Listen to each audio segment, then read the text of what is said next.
don't do it! Get a grip! This stupid video I just showed you! I almost stroked out and died over it. You're watching a different show! You donkey!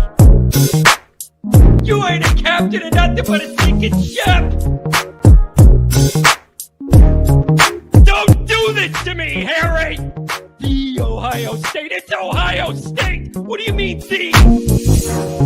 312-988-15. Hello? You tell Johnny all you've heard and seen. Sometimes it's good to just yell about football. Yeah, that's right. That's right. We are here. We are back. We're ready to talk football on Monday morning. Just...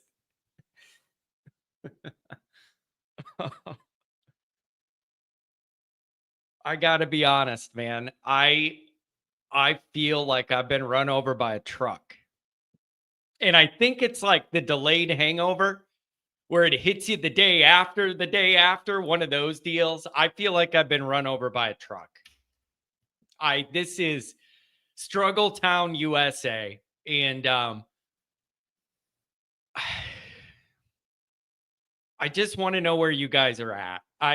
Buckeye said the question is, where do we go from here? Not even a Notre Dame guy, but that is very, very fair. I just want to know how you guys think we put this together to get it somewhat back on the tracks.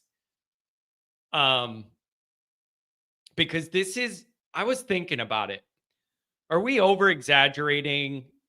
You know, you lost 2 games by a total of 4 points. Are you exaggerating like how bad it feels because you got used to winning at eye level for a little while at least? And it crossed my mind. Are we overdoing it? No, we're not. No, we are not.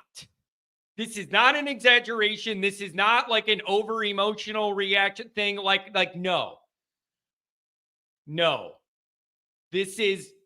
It's real bad. You had one of the best defenses in America 1 year ago, and now it is statistically one of the worst in America. And I know this isn't a stats show. I have some stats to back that up now that the PFF and everything's coming out. We'll get into it. You literally went from one of the best defenses in America to one of the worst. And it is not an over-exaggeration to freak out to that reality. It's not. And the problem is, I don't know how it gets better if you had 2 weeks. You had a bye week, you had 2 weeks to be able to look at Miami and look at what you did and the personnel and the scheme. You had a half of a month to put it back together and show up at home and play better. And it got worse. I don't know how you put the pieces of that back together. Like, I'm open to the idea of like, here's how you can improve, blah, blah, blah, blah, blah. But like with the defense, I don't know. I don't know what you do. You were one of the best, and now you're the worst in a lot of defensive categories. Like, that is unfathomable. It's almost like you had to try to be this bad to go from one of the best to one of the worst. And I just wonder where it goes from here. And here's the other thing. I was watching I don't watch the other media shows in this niche when we win. It's just too obvious and people are in a good mood and it's kind of boring and I'm busy with my own work. When something goes horrible, that's when I will listen to the other shows in the niche and try and see where they're coming from or what their angle is or if they have any different information than I have. I was listening to Mike Frank, longtime Notre Dame guy, okay? Longtime Notre Dame, back when Mike was a recruit. Mike Frank was doing his content with Notre Dame, one of the early longtime guys. He was saying yesterday that he heard over the summer and camp, Ash changed way more about this defense than anybody thought he was going to, and no one liked it. The players don't like it, and the players' parents aren't happy. No one liked it, and they're playing like they don't like it. That's interesting to me. That's interesting to me. But there was that was interesting. And he's just like, there was a lot more changes to this than anybody liked, and they didn't like the players don't like the changes, and nobody around it likes the changes. Ooh. You put yourself in a bad spot. And let's be crystal clear about this. Jay Carr, you're absolutely correct. Ash is getting all the heat. And you know what? I swear this doesn't help. This doesn't help. Ash looks like the kind of guy that's easy to get mad at. I'm sorry. I know that's not fair to like judge someone by how their face looks. He has a face you want to blame for every ill in the world. Confused all the time. No answers, looking panicked all the time. A Bucky look in his eyes. I don't.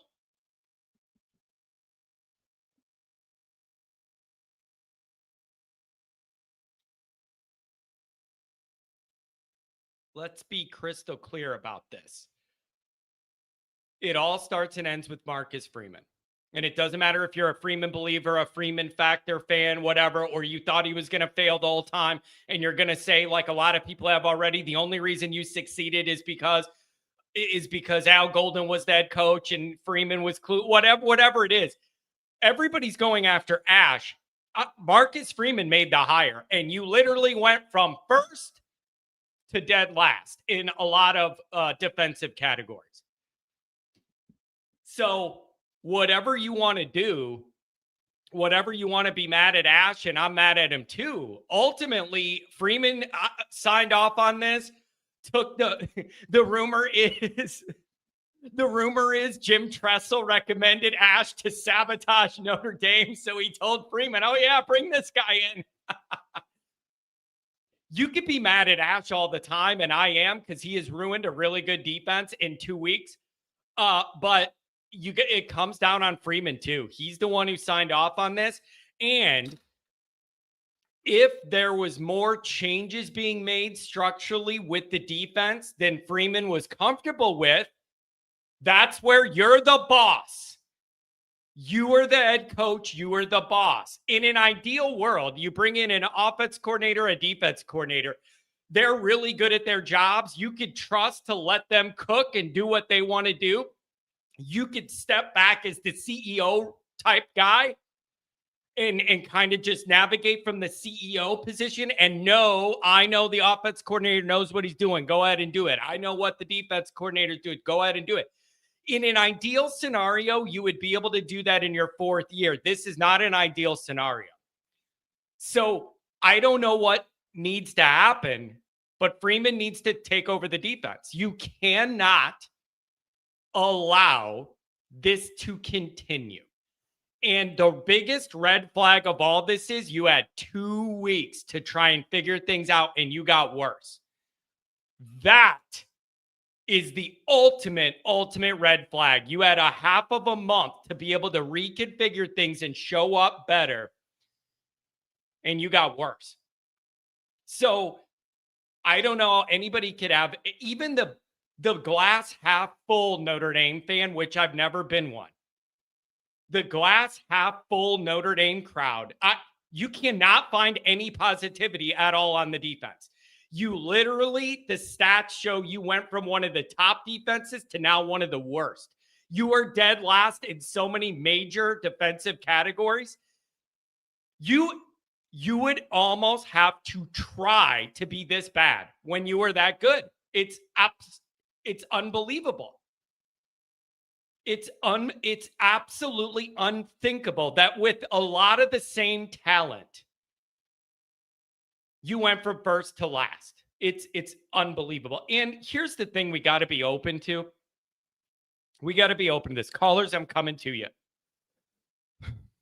You lost Watts. He made a big play last night in prime time. You lost Watts. Like, you lost Kaiser. You lost the two Mills and Cross. I want to say this. You lost a lot of upperclassmen leadership and guys that made plays off last year's defense. That is fair. That does not excuse any of this. That doesn't make you go from first to last and have a scheme that looks like it's made to allow the offense to score. Like, this defense is set up to where it looks like literally it's made to just let people complete passes. It looks like a kind of defense you would run if you were trying to, like, if you had like a new quarterback on your team and he has confidence issues, this looks like a kind of defense you would run to build that guy confidence. Like, just everybody you throw to is wide open all the time to just like build the guy's confidence. It's unbelievable, the fall from this defense. And moving forward, I see all this. It makes me sick. All of this. Notre Dame's still ranked. They could still make the playoff, whatever. Are you on hallucinogenics? Are you out of your mind? When you play defense like this, you can lose to every single team you play. Are you out of your mind? There is nothing about the way this team plays that makes me think they're going to win 10 in a row. Are you crazy? You don't win 10 in a row playing defense like this. And I know these might be the two best teams you play all year, whatever. I understand that. But like, USC will throw for 1,000 yards. It will be an all-time record. USC will literally throw for 1,000 yards against us unless time runs out. Like, you can't, I don't understand people being like, oh, well, if they go 10, if they win the next 10, you could back your way in the playoff. Bro, when you play defense like this, you have no chance to win 10 games in a row. You're out of your mind. And here's the other thing no one wants to hear. No one wants to hear it, but I'm here to deliver the truth. The truth. I hope this doesn't happen, but you're going to find one of these games where your new young quarterback might just be off and he may throw the ball to the other team 3 times or 4 times. Like, I'm just telling you, first year starting quarterbacks don't ascend like straight up. That's very, very rare that like the guy starts week 1 and it just gets gradually better. And the arrow goes up through 12 games without having some downward swings.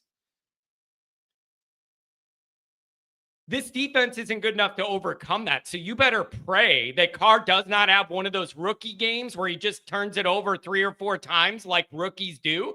This defense can't outplay that. You could lose to anyone when you play like this. Anyone.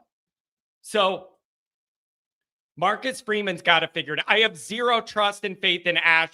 I don't even, he's like just persona non grata already. I don't like the way he looks. He looks totally confused. I can't handle it.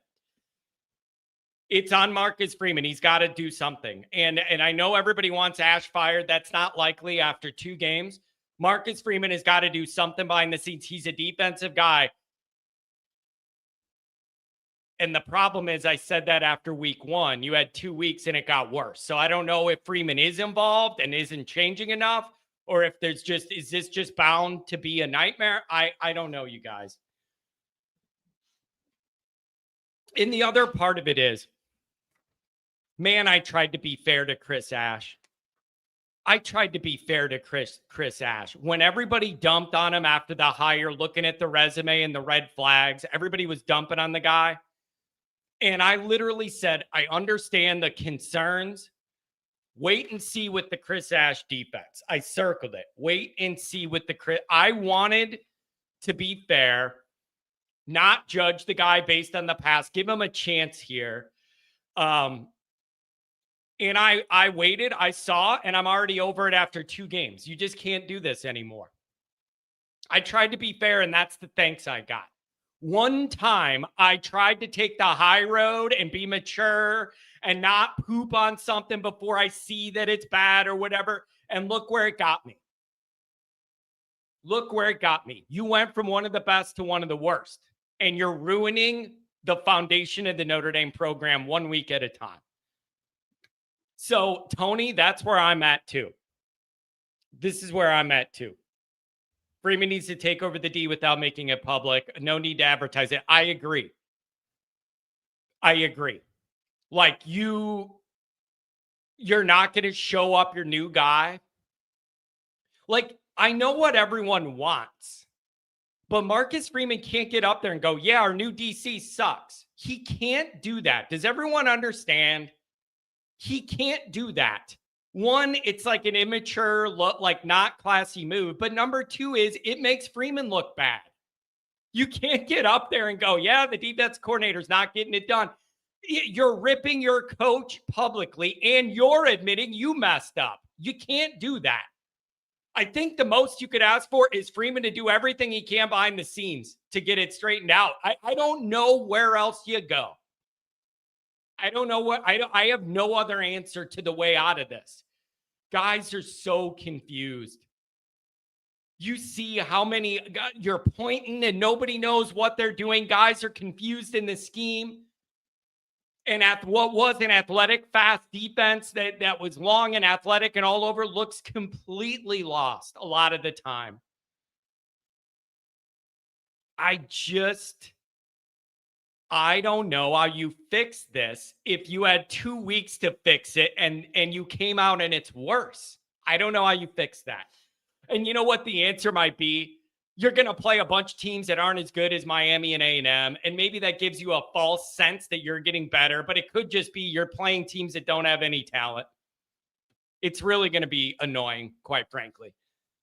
You may be Purdue, then again, maybe not. When you play when you have one of the worst defenses in America, you could lose to any game. But you might be Purdue. Does that mean you're better? No, I don't think it does. It just means that they're bad. They don't have a lot of talent, and it's going to prop you up and make you look a little better. The real test were these first 2 games, and you saw where you stood, and you don't stand at all. You lay in your grave. Like, you don't stand anywhere.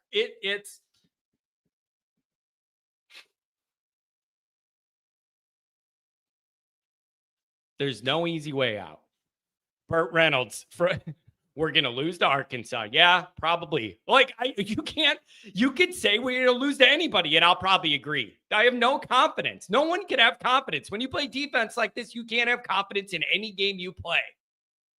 Unbelievable. Anyways, thanks for being here. As upset as everybody is, I want to start with this. I really appreciate everybody being around, even when we're upset.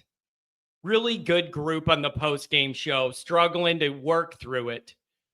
Kenny, you're asking to get blocked again on your 5th account. You're so annoying. No one's in the mood for it. We know you're Ronald McDonald on your 4th account that I blocked. You're really trying hard to get banned again and just create a 5th login and do it a different way. No one has the energy to deal with this. And you know what else, quite frankly, is pissing me off? This is what's pissing me off. You got a bunch of these people that I know are Notre Dame fans, and they want Notre Dame to win. And the second things go bad, they switch it and say, I told you we sucked, and they feel better about being right that they said we were going to suck. It's really annoying because they win. Those people, Kenny Mitch here, Ronald McDonald's 5th account, they win no matter what. Because if Notre Dame wins, they're happy. Because I know they really do like Notre Dame. If Notre Dame wins, they're happy. But then when things go bad, they could say, well, I told you that it was all because Al Golden and Freeman sucks and I was right and I predicted we were going to suck and I'm right.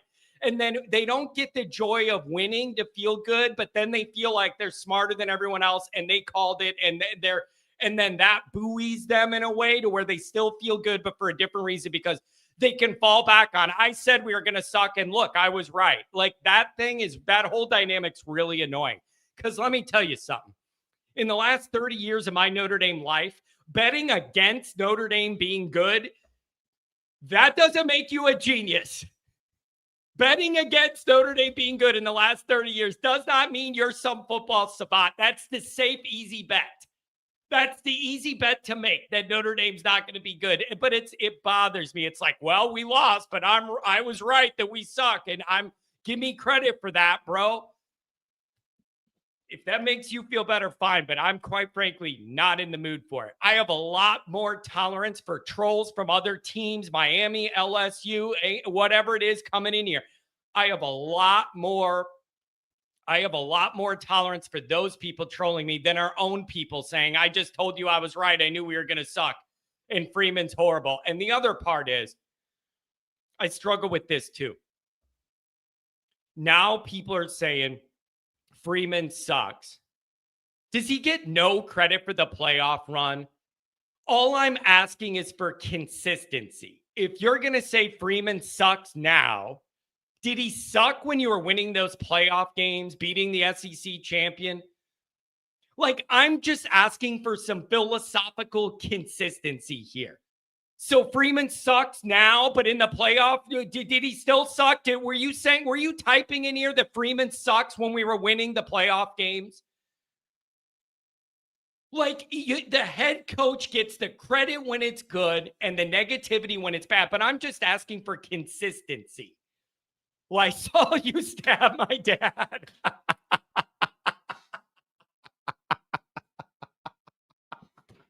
The shank and the handoff is the best part of that. I know exactly what you're talking about. Hey, Chad, I had sex with Katie too, man. I needed that laugh. But my point is, if you're going to rip on Freeman now, I hope you were giving him credit when we were winning playoff games. It doesn't work. It can't just work one way. USC's going to eat us up. Yeah, they'll throw for an all-time record. It'll be whatever the amount is. Whatever the amount is of yardage, that's the all-time most thrown in a game. I bet the over. Because I think USC will throw for 1,000 yards. So anyways, that's where I'm at. So thanks for being here. As always, you can find the program on YouTube. Subscribe, thumbs up, all that stuff. I'm not even in the mood to do my energetic intro and make stupid faces and noises. I'm just not in the mood. I feel like I've been run over by a truck. It's truly rough. Twitter, search bar Always Irish or Always Irish Inc. Emails alwaysirishnd@gmail.com. I've been getting dissertations emailed to me about how bad Notre Dame football is. Keep them coming. If that helps you vent, feel free. Audio only, anywhere you want it. You could get it if you're sick of my face. By the way, speaking of being sick of my face, it was really nice to have a show on my YouTube that I wasn't on the air for last night. Thank you to everybody that tuned into the first new iteration of the Mike Goolsby show with Tim Ide. It was very, very enjoyable to sit back in a producer's role behind the scenes, putting up the comments and letting Mike and Tim talk about all this Notre Dame stuff with me out of it. That was very, very cathartic for me, actually, to just be able to be the producer on the back end and be able to just see what those guys are talking about. I thought it went wonderfully. And we had a lot of views. We had 775 concurrent live views on that stream last night. And I thought it went really, really well. For the first go around on a new thing, trying this blend, me not on the air, I was very happy with it. And I appreciate all you guys. I appreciate all you guys for joining, even though we're frustrated. I thought that went great. Those guys did a great job together. So thanks for that. And we'll have Monday Night Raw tonight. And if you need a film breakdown of everything that went bad, promo code Irish, link below. You're going to get a ton of film breakdown. Tim Ide just does film every single day on a different part of the team. And you're going to be able to see those breakdowns. Canes for Life says, man, we need ND to win games. Helps us this season. I don't know how much help you're going to get, Canes for Life. You're going to need some other opponents to win a lot of games, because I don't know how many games you can win playing defense like this. Matthew says, I like not having to see your face. Let me see your face. We don't want to see your face. Notre Dame on SI, you could read about all the misery there. And then we did the Patreon promo code Irish. You could get all that film access. Okay. I got to do, man, we got a bunch of calls again. So I got to shut up here. Let me do the super chats and then we'll hand it to the calls. You guys could go. Okay. Get it. If you got that frustration in your heart, let it out. Commander, good morning, Irish Nation. Saturday's going to be a barn burner, and Purdue comes to town, pulling off perhaps the upset of the year, taking down the Irish in a score fest as the losing streak continues. What do you want me to say? That's not realistic? You cannot believe you're going to win all these games playing this defense. And you had 2 weeks to work it out. You came out and got worse. I have no faith. Someone please, here's Chris from the Ohio State side. For the love of all that's good and only, tell me how the Illinois 2 team is ranked in the top 25. Yeah, I don't care. It's irrelevant. You're playing so bad, you can't worry about the ranking. Maybe the national people are looking at 2 good teams they lost to by a total of 4 points. It doesn't care. It doesn't matter to me. You're 0-2 and you have the worst defense in America when you had one of the best. So I don't care. Like, I don't rank us 100th. Rank us where our defensive rank lasts. 136, dead last in tackles for loss. Rank us there. I don't care. I don't care. That's where you deserve to be ranked. Literally, 136, dead last in tackles for loss in the entire nation, and this is Notre Dame's defense. Are you outside your mind? Here's one where you're not dead last. You're only tied for dead last in sacks with 1. Good job. Ugh. Unbelievable. Philly special. The wheels on the train are squeaking, shaking, and wobbling, about to fly off at any moment. They could fly off at the Purdue game, you guys. We're still doing the tailgate. It's going to feel like a wake. I'm miserable. No one wants to watch Notre Dame play Purdue, other than the Purdue fans, I'm sure. No one wants to see it. I'm going to go drink beer and hang out with my friends. I am not even going to think about the football. The only way I could do this tailgate and not lose my mind is to just focus on the great people there and enjoy our camaraderie. We're just going to hang out together and see our friends we haven't seen in a long time. And I'm not even going to think or talk about the football. That's the best I could do, you guys. This is a struggle. I'm not in a great mood, but I am here. Suds, why does it feel like dumb Ash's defense is missing more players than the defense that was actually missing players? I described it the other day like reverse magnets. Our defender, like when you turn magnets upside down and when they get close, they repel. That's what it feels like the Notre Dame defense does. Whenever they're by a defender, you get away from them to make sure they have open space. It's unbelievable. It's unbelievable. SPF. Are we going to talk about Freeman and his no adjustments today? Are we going to dance around the topic? Same vanilla offense and defense 2 weeks. Yeah. It all falls on the head coach. Ultimately, he's the one who hired Ash. So if you're mad at Ash by default, you have to go upstream and be mad at Freeman too. So far, it's a complete catastrophic failure in every statistical and practical and emotional way. So whatever, man. It is John with Ash. Are we sure it's scheme and play call, or could it be execution? It is both. It is absolutely both. It's both. The players hated this scheme when it started to get installed, and it changed way too much than they were expecting, and they didn't like it. That's the word I'm getting. But it is both. It's a scheme nobody looks like they're comfortable in, and they don't execute within it. It's not one or the other. It's both. It's a failure on both. So there's no winning there because the scheme seems like nobody knows what's going on. It's not effective, and they don't play well within it. It's both. I don't think we're CFP bound, but the only way for the CFP thing, I can't handle it. All these tweets. Well, if Notre Dame goes 10-0 from here on out, bro, you cannot win 10 more games playing defense this way. You can't. You can't. And the other thing that's annoying me too is why don't you just join a conference? Then you're not at the independent thing and you still have leeway, whatever. You know what I'm saying? When you're an independent, you don't have that leeway to lose a couple games and move up in your conference and make the playoff that way. When you play this bad on defense, it doesn't matter whether you're in a conference or not. Maybe you would have Penn State schedule, play 3 high schools early before you play a real team. But eventually, if you're this bad on defense, reality's coming for you. It may be delayed reality, but if you're playing this bad, even with Penn State's 3 high school teams to open the year, you may win them, but reality's coming for you eventually. It's just delayed. You would just have 3 or 4 weeks before you hate your life. But when you're this bad, reality's going to find you. It's just a matter of when. So being in a conference doesn't solve this. It just may delay the reality you're not good at football. That's all. That's all. So again, and it's just, ooh. Tom, Golden was not only the DC, he was the head coach for 3 years. He's gone. Freeman is lost with the moron calling the defense. Everything's fair. It all comes back on Freeman. That's fair. BK getting mad at the press was fun. Listen, I understand what Kelly's was saying, but he blew up when he was saying it. I understand what he's saying. We just played a conference game against kind of a rival, Florida. Florida beat them last year. We won by double digits. And the first thing you're asking me is why our offense isn't good enough. I do kind of understand Kelly being like, we just needed to win the game and we'll keep it moving and get better.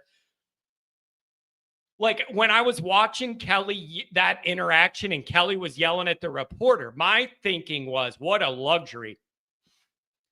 What a prime position to be in, that you are undefeated. You just won a conference game and you could get in that argument after a win. Man, what a good spot. I was very, very jealous of it. I was very, very jealous of it. Tony, the stadium vibe is going to be so bad Saturday. Oh, it's going to be terrible. It's going to be terrible. You have an afternoon game. Everybody's miserable and pissed off. No one wants to be there now, but they already bought their tickets. They're obligated to go. They already spent the money. No one's in the mood. Nobody is excited. It's a day game against an opponent no one cares about, even though they're in state. No one cares about Purdue. I'm telling you, there's a recipe here for you to sleepwalk and it to be like 10-7 at the half or something. Or actually, it could be 27-7 if we play our defense. I don't know, but it has the recipe to just be a sleepy. I guarantee you I'll leave being like, I've been at funerals with more excitement than that. That's what you get when you do what Notre Dame's done. It is not the fans' fault. The fan base was into it Saturday night, not the problem. The beer was flowing, whatever. Fan base ain't the problem. And I'm going to say this again, too. This is half in jest, and I'm half dead-ass serious. I find it very interesting. The second this program decided that the leprechaun in a fighting position was too aggressive for them, and they wanted to make a cartoon out of their logo and make the head coach wear it everywhere, and it's now a cartoon cutout of a cuddly little leprechaun running his little football. I'm just throwing it out there. The second you decided that the Dukes Up was too aggressive and your logo went soft, the team plays soft. I know that's not as big of a statistic as 136 dead last in the nation in tackles for loss, but I'm just throwing it out there. The second you decided that was too aggressive to have the fighting look, you're playing soft football. $10 holler from the rotate. The defense definitely regressed, but a lot of our scheme last year was built on pressure. We can't even get pressure with cover zero, all-out blitz. 136 dead last in the nation tackles for loss, tied for dead last in sacks with 129th in pass coverage, 117th in pass rush, 103rd in tackling. Havoc rate, 8.8%. You went from one of the best defenses in America to one of the last. It's not an opinion, it's a statistic. You are bad at football. Dr. John, $10 holler. I know it's your job, but I admire you doing it after Saturday. I couldn't. You'd think after 79 seasons I could cope better. I don't want to deal with any ND football. Need a victory to purge the poison.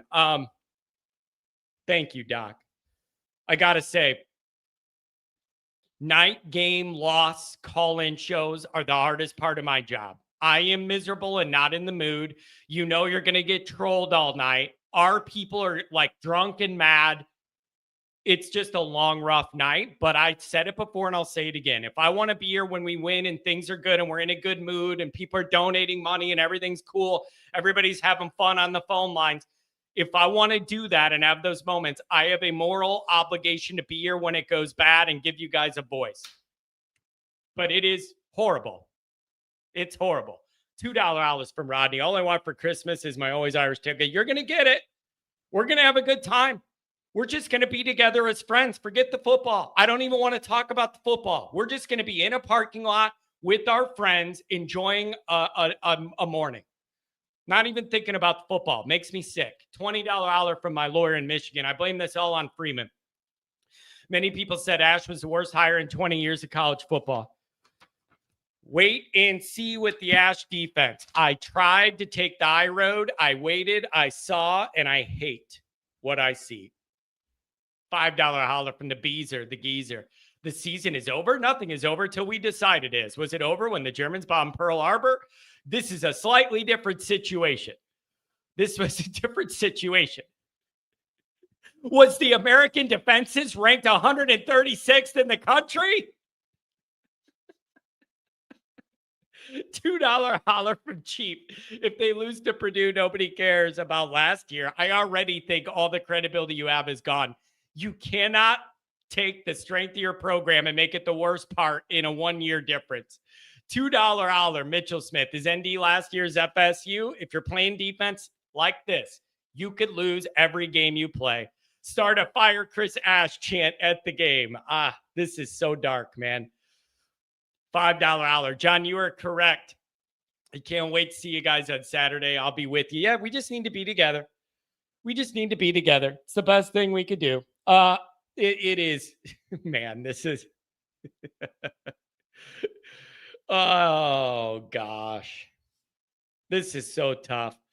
All right, let's run an ad and we'll transition to the calls for the rest of the show. This is every hard. Dollar matters when you run a club, bar, restaurant, or country club. Lost tabs, slow payments, and walkouts cut into your profits fast. That's why venues trust the citycheers app. With citycheers, guests can receive promo details for your upcoming events and open and close their tabs right from their phones. Payments are instant, your walkouts will drop, and your team saves time with fewer card runs and less hassle for everybody involved. Managers get real-time reporting and transaction tracking so you know exactly what's happening on the floor, from sales to staff performance. Servers can handle more tables with less effort, boosting check averages and increasing their tips. And when your staff works smarter, not harder, morale goes up, service speeds up, and turnover goes down, creating a smoother, more profitable operation every single night. Protect your profits, empower your team, and simplify your business with citycheers. This app is built for venues that want to win. So if you're ready to take your business to the next level, call friend of the show and loyal Notre Dame son, Tom Frawley, at 773-332-7742 today. Be sure to tell him Always Irish sent you. Chicago's very own. Tim, first up, what's going on, buddy? Hi, John. Well, you do great work as always. All I can say is I'm very, very, very, very depressed, because if you think we're going anything better than maybe 8-4, more than likely 7-5, you've lost your mind. And you said it well. He took a great defense that was a Ferrari and turned it into a Volkswagen. I mean, but that ultimately goes back to Freeman. I didn't know that until you made the opening statement about him changing the technology. Marcus, it's ultimately, and I love Marcus Freeman. I want him to succeed. He's everything that's good about Notre Dame. And I thought our program was stable. That's why I am so damn depressed. I thought this program was finally stable. It now looks like we're a one-hit wonder. You know how damn depressed I am? Yeah, I've gotten to know you well over these years. I know, man. And the problem, Tim, is it's very hard to find light at the end of the tunnel with that defense. Like, you had 2 weeks to get it better and it got worse. So why would I believe that you're going to figure it out in the next 5 days before you play Purdue? Like, I don't have faith of those changes being made, because you're like, I would like to think if it would have happened, it would have been over the 2 weeks you had off to be able to rethink everything. And it looks worse. So I just don't have, I don't know how it gets better. Like, Tim, what do you do? The only thing I can think of is Freeman's got to get more involved because he's a defensive guy or whatever. And you're not going to fire the guy after 2 games because it's a bad look for everybody. And you're admitting you made an awful hire. Like, outside of that, I don't know what else you lean to as a solution. What else can you do, Tim? I don't know. I agree, and I apologize. I wanted to say leading in, I wish you safe travels and have a great time at your tailgater. I hope you have a great time hanging out with all the people you're close to. So God bless. Tim, I hope you guys have a good time. Everyone's going on. Everybody's so upset, and everybody I've talked to that's still coming, we're just going to be together, drink our beer, and enjoy our company. It's a great group of people. It feels like an extended family. Yep. And we are just going to enjoy our time together and just kind of not think about football and just be together. Yeah, I like I thought we had made the turning point. We finally won the big games, won a couple big bowl games. And I thought maybe we'd go on some growing pace. The ironic thing is, like you said, the quarterback hasn't cost us the 2 games. He's made us play well enough to be 2-0. Yeah. It's the damn defense. And Marcus has got to put on his big boy pants and say, listen, clown, you know what the hell you're doing. And he was a scout, for God's sakes. That's the best we could hire off coming playing the national title game? Come on. Yeah, it is. I don't buy that. And you know what else, Tim? You bring up a very good point. And I wrote about this at about 2 a.m. Saturday night. I wrote about this. Notre Dame is doing CJ Carr a major disservice, because the only way that guy could have a smooth, good, successful first year is if he's properly supported. And when you're running out the worst defense in America and that kid feels the pressure to score a touchdown every drive to win, you are not helping your young quarterback at all. Like, you're not helping his development by not supporting him at all. I will say this, Tim, if people need a little positivity, and who doesn't, the offensive line did take a step forward. They did play much better than they did against Miami. That's a low bar to clear, but they did play better football overall. And that, if you need a thread of positivity, the O-line did make progress. That will help Carr. They did look a little better. But when you're playing this defense, you could lose any game, Tim. Well, no, and the thing that scares me, too, how many decommits are we going to have? This is also a huge recruiting weekend. Yep. Where's that going to spin to? Yep. Where's that going to spin? I would, if I'm Elko, I would have had them guys meet me in our locker room on the way out. Tim, what great defensive high school player in America being sought after and getting NIL offers from all the top programs could watch the Notre Dame defense and say, that's the defense I want to play in the middle of. Like this, there are downstream effects to this beyond just losing games this year. All right? If what good defensive player in America that's a high school player is going to look at that and go, yeah, I want to be a part of that. Agreed. But and they won't do this, I'd fire Ash and elevate Mickens, the guy that can recruit and coaches our secondary. But they're not going to do that, because the problem is, I love Marcus Freeman. He stands for everything that used to be good about Notre Dame. We won't go down with the simple things past Notre Dame's taken, but they're not going to fire him. We have to write this season off. This season's over. If you think we're winning more than 8 games, you're nuts. We're not. We're just not. The only thing I can hope, go back to my dad, when in graduate of 42, just win 1 game, SC. And for the love of God, they might, like you said, they might throw for 1,000 yards. I'm serious. Like, I know. And you want to talk about being in a bad mood? Because that's right around the anniversary of my dad's death. You think I'm not going to be in a bad mood if they trounce us? for the Well, last, because they haven't renewed that series, right? hey, the good news for your dad is at least he isn't going to be around to see it happen. So good for him, I guess. Like I wish your dad was still with us, but at least he won't have to watch it. I'm serious. They will throw for 1,000 yards against this defense. I know. 1,000. Yeah, 1,000. 1,000. Yeah. Well, the ironic thing is he passed away on a Thursday. I delayed to get my pallbearers in from out of town. We beat USC the first time we played Carroll, and then it lost them 9 straight years. The next week, when I actually had the funeral, which obviously is in a very bad place, we lose to Boston College. So that was put that on top of 93. So you wonder why I hate Boston College? Tim, I don't know. And the sad thing is, I live and die all the programs. Look what I got coming up in the fall. And I like Shrewsbury too. Good coach. And God love her. But Neil Ivy's Digger Phelps 2.0. She is. maybe she can recruit great. Maybe she can. Wins a few big games. Maybe she could coach the Notre Dame defense. I don't know. Maybe you could give the girl that yells in between TV timeouts in the stadium. You could have her call the defense. It wouldn't matter right now. It couldn't be any worse. You're dead last in all these categories. It couldn't be any worse. But you nailed it too, John, with the little gay leprechaun. I lost my mind. And see, I can't go there because I don't want to make this a political thing. But I have a very liberal friend that went to Yale. He changed. He went from Notre Dame, really, and went to Yale grad school. And he was all happy about the little gay leprechaun. Don't lost your damn Tim, mind. Don't go there. I don't want to do that. Don't go there, please. I know, but you don't like that. That changes. That was iconic, John. One of the first times I ever saw one of the videos you did when you went off when people were trying to get us to ban the leprechaun. Remember that?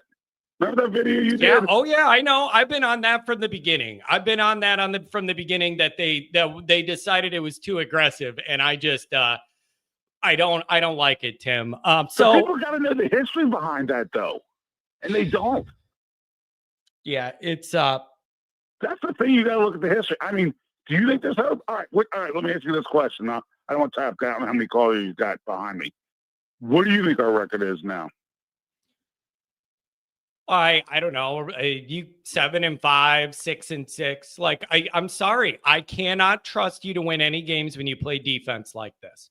I cannot. Agreed. I cannot trust you to win any game. Anything's possible when you play like this. It's really, really rough, Tim.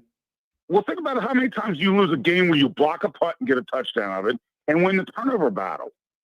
And in both games, our strength, all we needed was the defense to stop and we would have won. Yeah. How many interceptions did we drop? I mean, yeah, it's bad. It's really, really rough. I mean, you dropped I was depressed already, but when you dropped that bombshell, I mean, and I believe you. I mean, you do good reporting. If that's true, when Freeman came and said, "Oh, we're not going to," that jackass Ash, "Oh, I'm not going to change anything," and he changed it, and people are disgruntled. Are you kidding me? Listen, that is the reporting from Mike Frank, who's been doing this 30 years. And he's saying behind the scenes in the summer, he was told nobody likes it. The players don't like it. The parents of the players aren't happy. No one liked it. And then now this is what you're getting. You could believe it or not. It's not my direct reporting that came from I have no doubt to doubt it. But that is, he's saying that's what he was hearing. And I don't, Mike Frank's been doing it 30 years. So I don't know, man. Tim, hey, hang in there, buddy. Just hang in there. Try and enjoy your fall any way you can. I can say let's go to basketball season, but hell, we'll see how that is. Take care. Safe travels and God bless, John. Thanks. Oh, Tim. Oh, man. This is tough. All I heard from this show in the chat was that Freeman was amazing. Now we're saying 7-5, 6-6. That can't be serious. Have you guys already jumped off the Freeman train? Andrew, I got to deal with the circumstances. And the circumstances tell me you have one of the worst defenses in America. And so I don't know what to tell you. The circumstances changed. Last year, you had one of the best defenses in America. Now you have one of the worst. And so when you have one of the worst defenses, you could lose to every single person you play. Every team you play, you could lose to when you play like this. I'm just being realistic. What am I supposed to say? I still like Freeman, so therefore I'm going to overlook we have the worst defense in America? I can't do it. I can't do it.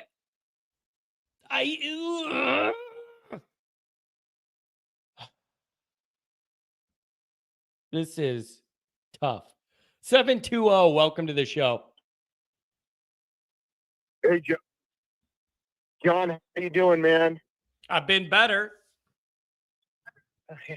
I out here in Denver, Colorado, man, I am super sad, and I think everything needs to be looked at.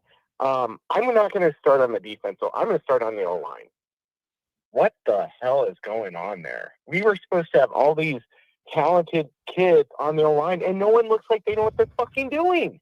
Excuse my language, but we're wasting two of the best backs Notre Dame's had since probably Ricky Waters. I'm going to say this though, man. Nobody wants to hear it. The offensive line has a long way to go, but they did improve a great deal from Miami to A&M. They honestly did. They did. You could say it's a low bar. You could say it's a low bar. But truthfully, the offensive line did take a step forward. The short yardage stuff was still tough, and Elka was sending a guy off the edge that wasn't accounted for. I'm just saying, they did take a little step forward as far as the protection and having more running room. I'm much more concerned with the defense. But yeah, the offensive line, it's tough. Some of that too, though, it's it is so frustrating because it's if you just base block this stuff, give Jeremiah Love and Price just a chance. So I mean, it's bad. The other thing is, Greathouse has got 2 catches in 2 games. Yeah, what are we doing with that kid? 2 catches in 2 games and 20 blocks that he's whiffed. That's the stats. It's just but what are we doing with that kid? There is a disgruntled kids must be checked out, and I don't even want to tell you what I think it could be a possibility, but I'm going to do it. And I pray I'm wrong. That point spread was 6.5. Is Tyler Buckner a little disgruntled? Not getting a fair shot at the quarterback job? Better check everyone he knows his DraftKings account. Oh, hey, nothing's off the table right now. None of these kids look like they want to play. The missed tackles, are we shaving points? There's no way we take this step back. I mean, I get it. Ash is bad. The other thing, though, is Marcus Freeman, if he knew, what you said, was going on in the summer and people were complaining about it, why didn't he put the kibosh on it? Why didn't, after Miami, he said, hey, let's just go back to what we do good. Here's what we did good with Al Golden. You know what? If I can't trust you, I'm going to put it on Bowen to call the defense, or Mike Mickens. Bowen's a middle linebacker. He's a smart kid. Mike Mickens, something has to change. Freeman, I don't care. The other thing is there's 2, and I'll make my last point. They're not putting their D-line in positions to win. Devin Heinisch needs to be a third down D tackle rushing. Gabriel Rubio should be in on every person second. Okay, well, I do not understand why you have a 270. Yeah, let's look at the stats. 117th in pass rush, tied for dead last in sacks with 1 through 2 games, 136th dead last in tackles for loss. That's where you're at. Why? So here's my question too. Why do we have a 270-pound nose guard? Yeah, it's what are we doing? And I'm not trying to knock him. I know. It seems like I'm not knocking these kids, but it's we're not putting him in a position. And also, Bryce Young, them making him add weight, he doesn't look the same. Yeah. That is bad player development. I was super excited for that kid, and I don't even know when he's on the field. Yeah, last year when he came in, you just don't. It's so frustrating. And the problem is, You had 2 weeks. That was the hope. If you were holding on to hope Yeah. after Miami, it was, you know what? You have 2 weeks to be able to, now you saw a little bit of what went wrong. And there's 2 weeks here, a big window for you to adjust. And it got worse. So that was my sliver of hope. And now it's gone. Yeah. It's just frustrating because, we should be able to run the ball and set up play action. And we have two guys in Greathouse and Micah that should be able to, or Malachi, not Micah, Malachi Fields, that should be able to go down over the top. The other wide receiver from Wisconsin, who's a captain, I don't understand him being a captain at all. He's made 1 catch in 2 games. Like this, none of this makes sense. And some of this, I love Freeman, but I also am starting to question, well, maybe last year we could have been national champs. I mean, our defense took a step back, so maybe Watts and Morrison wasn't even that national championship team, but maybe Watts and Jack Kaiser were just that generational talent. They went from, the top 10 to bottom of the barrel because of 2 guys. So, man, maybe we just missed our window, because that's, it's kind of what I'm seeing right now. Like, you lose 2 guys off the defense, and you get a new coordinator. It shouldn't be this bad, but it is. So I don't know. I don't understand how this. I mean, I've coached football. I played in college. I don't understand that. I've never seen a giant step back like that with that much returning talent. Like, it makes no sense to me, and it makes me question everything. And I start looking at, has everyone checked out? CJ, you're clapping right before halftime. Buckner, you're not locked in. You got one freaking job, and you can't catch the. Are you gambling? Are you shaving points? Like, everything's on the table at this point. I'm sorry, John. It's tough, man. It's everything. Freeman says question everything. Yeah, absolutely. Question everything. Like, everything's on the table. It's all totally fair game. You could question anything you want. It's all fair. I don't know, man. You got to try and go win a football game. That's the only way to dig out of this. Is however bad it looks or frustrating it is, you got to try and find a way to win a football game. So it's tough, man. Hey, thanks for the call on a Monday. Yeah. Hey, last thing. I watched a little bit of Purdue USC before the game. They're improved. Yep. Upset alert is on the table right now. Yep. It's these are tough times, man. Have a good one. You too. Take care, John. Oh, God. Nobody wants to hear this. No one wants to hear this. If I'm KVA, I might be looking for the biggest NIL bag from an SEC team that's going to let me go in there and wreak havoc on every single defensive play. This kid is one of the only guys that's playing defense properly and actually flying around and making plays. And he's splitting all this time with the guy that's not making plays because he points a lot and makes hard hits. You know what it's like? Hey, there were a couple big hits by Bowen the other day. Big deal. Like, one of them was after you allowed a first down and then you hit him hard. Well, congratulations. But the key part of the play is you let him get the first down, then you hit him hard. Good job, I guess. It's so frustrating. KVA's playing better, and he's splitting all these reps with the guy who isn't playing as good because he points around a lot. I'm over it. If I'm KVA, I'm beyond frustrated. He's one of the only guys that actually plays the right way on defense right now, and he's splitting all these reps. It's just, if I'm him, man, give me a big NIL bag and somebody tell me you're just going to be unleashed to play every play. Not do this stuff because the other guy points around a lot. I'm sick of it, man.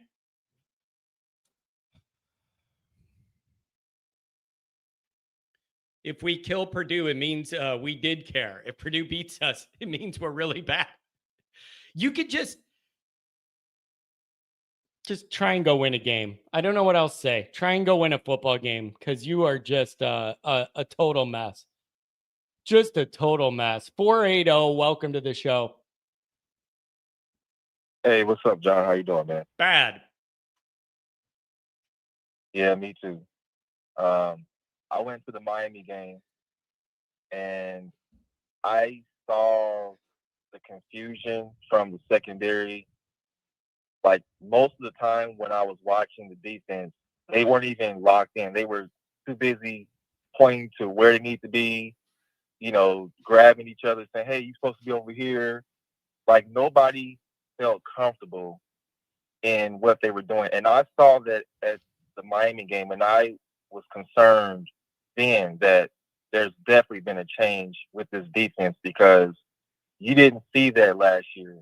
Players were more locked into their assignment than worrying about communicating every freaking play about where they need to be. And now, like what I saw Saturday, I mean, John, I'm telling you, man, like it's disappointing from what we all thought was getting ready to be this transformation of the Notre Dame football program, where we thought this would be the year where we would prove that we have staying power. But now, man, that's all down the drain, man. You could throw that in the trash can.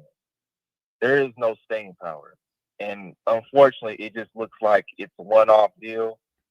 And, the fact that, Freeman, he's going to have to get out of this thing of leaning on Ohio State references to choose, certain coaches and whatnot, because, just because the guy was a cold defensive coordinator with your position coach doesn't make him qualified to run a defense. Yeah. The guy was literally unemployed.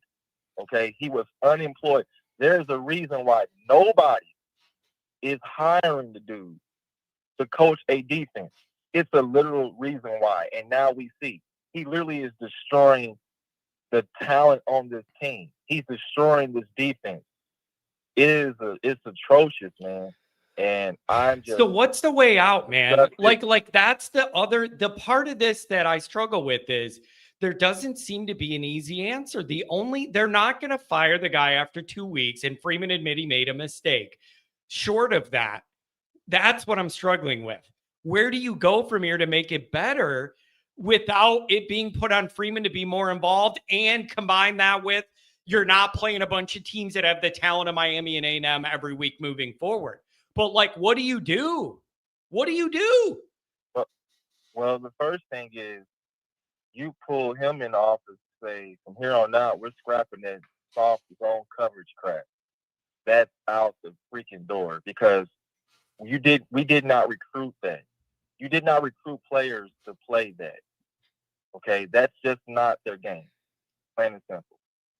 So you need to get back, go dig down in the basement and find the golden defense that you ran for the last 3 years and pull it back out and say, this is the defense that we're going to run. You said to the press and everybody else, this was the Notre Dame defense, not your defense. So guess what? We're going back to the Notre Dame defense. And if you can't teach that, then I'm putting you in the press box or whatever, getting you away from teaching these guys. Because what it is he's not a good teacher. Like, zone coverage can work if it's taught correctly how to utilize, in certain situations. The bottom line is this guy's not a good teacher. And it's clear and it's evident on the field, because these kids don't know what they're doing. And then to hear that, like, players and stuff are not happy about it, parents are calling saying that they're upset about what's happening with the defense. Man, I'm going to tell you right now, Freeman better get a hold of this. It sounds like almost like a sucky situation where, like, players are going to mess around and jump in the portal. They're going to opt out, whatever. They're going to just give up, man. And you cannot lose this locker room. That's the last thing that you want to do, is lose the locker room. So all I'm going to say, Johnny, is I got to get off the phone, man. I got to go to work. But I'm just at a point, man, where I'm a little checked out right now. I might tune in a little bit to see just how they look against Purdue, but I'm not going to put waste my time investing in watching these guys play like this week in and week out. And I'm gonna just tell you, man, I know everybody's like, oh, we can still win 10 games. I don't see that happening. This is not that team. I can see 2 or 3 more losses on this for this program if this defense doesn't change. And I did see one thing. Pete Pavaka was standing behind Freeman after the 3rd and 6 holding call on Christian Gray, and he was shaking his head and he didn't look happy. So I'm gonna just say it like this: he didn't hire Freeman, and he doesn't have any allegiance to Freeman, where he can say, "Hey, man, if you don't get this right, I got to get somebody here that will get it right," because this kind of stuff, man, did not continue to happen for a program that just came off of a national championship run. That's all I got to say. Hey, thanks. It's always good to hear from you, man. Have a good day at work, and we'll see if we can win a game. Yep. Talk to you later, man. Have a good one. Playoffs. You want to talk about playoffs? Playoffs. I just hope we can win a game. Going for it says, "You're such a baby, John." Here's my response to that. I have literally made a career. I'm not exaggerating. I have literally made a career out of overly emotionally reacting to everything that happens in Notre Dame land. That is the only reason I think I have the platform I have, and it's grown over the years. Because I am a naturally animated person, and I take whatever happens and over-emote combined with a unique delivery, and it all comes out. I don't think I'm overreacting to this at all.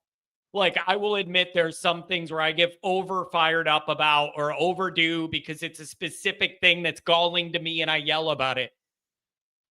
I sincerely push back on this. I do not think I'm exaggerating at all. I went over the numbers. You were one of the absolute top defenses in the country, and now you're one of the worst. That's not okay. There's nothing anybody could say about that that's overdoing it. I'm going to repeat the numbers. 136 dead last, tackles for loss. Tied for dead last in sacks. 129th out of 136 in coverage. 117th in pass rush. I am not over-exaggerating this one. So I would ask, going for it, what would the appropriate response be? If you think I'm overdoing it and whining and what would the appropriate response be? That one of the strongest part of the program's now the weakest, and what would be a non-baby response? It's all good, just go try and beat Purdue. You ain't gonna get that here. You got the wrong channel, bro. You got the wrong channel, dude. Does Freeman have a press conference today? Oh, I'm telling you what. Whoever the PR person is monitoring that chat, there's going to be some people putting time out. There's going to be some people putting time out in this chat today. It's going to be awful. It's going to be awful. And the other thing is, you know what else doesn't help any of this as well? The last name Ash. It's so close to so many other things. It just doesn't help. Van Gorder is hard. Van Gorder's hard, but Ash, it rhymes and can be combined with so many other things. Like that PR team's going to make their living today because there's going to be a lot to block. They'll disable the comments. Bro, you can't do that. You literally can't know everybody's mad and not let anyone comment at all. That is a worse look than just putting people in timeout when they say stuff you don't like. You can't be doing that, bro. Come on, man. Come on, man. You can't. If Ash grew a beard for Halloween, he could have an excellent BBG costume this year. Andrew, I'm either going to laugh or I'm going to cry. So I'll just laugh at that one. Coach Vape. Marcus and Mickens will need to do more of the play calling. They won't fire Ash, but you can relieve Ash from certain duties. Pete Carroll had a great defense. Cover 3 is the base. That is the best thing I think you could hope for where Notre Dame finds themselves now. You're not going to fire the guy. You're not going to get it. That's too much of an embarrassment publicly for Freeman. Behind the scenes, though, Marcus cannot afford to be the hands-off CEO, big picture guy. You can't do that right now because you're in crisis. You can't do that right now because you're in defensive crisis. So that CEO thing is over, and he's got to be over with the defense. There is no other solution here. See, here's where I push back.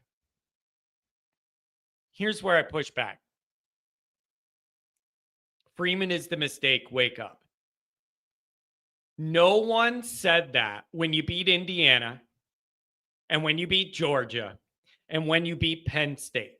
That is the problem I have with everybody like Freeman's awful or whatever. That's the problem I have is, like, does that mean even when we won those 3 playoff games, you were sitting there thinking Freeman's not the guy, this is a failing thing? That's the problem I have with the recency bias thing. Like, the coach gets the credit when they win and the blame when they lose. But no one was sitting here saying Freeman's a failure when they won 3 playoff games in a row. No one was. Even people that had doubted Freeman up to that point couldn't say, oh, man, that guy's failing Notre Dame. So that's where I really struggle with it, man. Freeman is the mistake. No one would have said that when we won those 3 playoff games. But now he's not. Like, I just...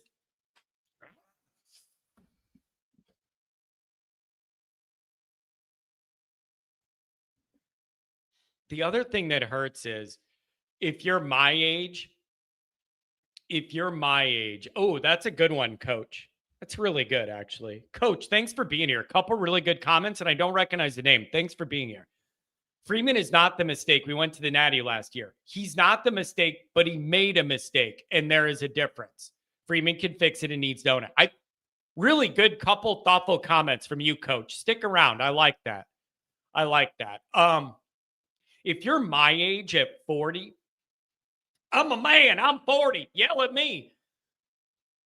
If you're my age, the other scary part of this is when you see our pass defense and whenever the guy throws, you know what I'm going to say. When you're playing defense like this, whenever a quarterback doesn't get pressured and he throws, you're already expecting it to be completed. It's just a matter of how bad it's going to be. Do you get what I'm saying? And it goes back to like 90s Notre Dame, like late 90s, early 2000s Notre Dame. Every time the opposing quarterback threw, you knew it was going to be completed and you just waited for the camera to go downfield to see how bad it was going to be. That's where you're at.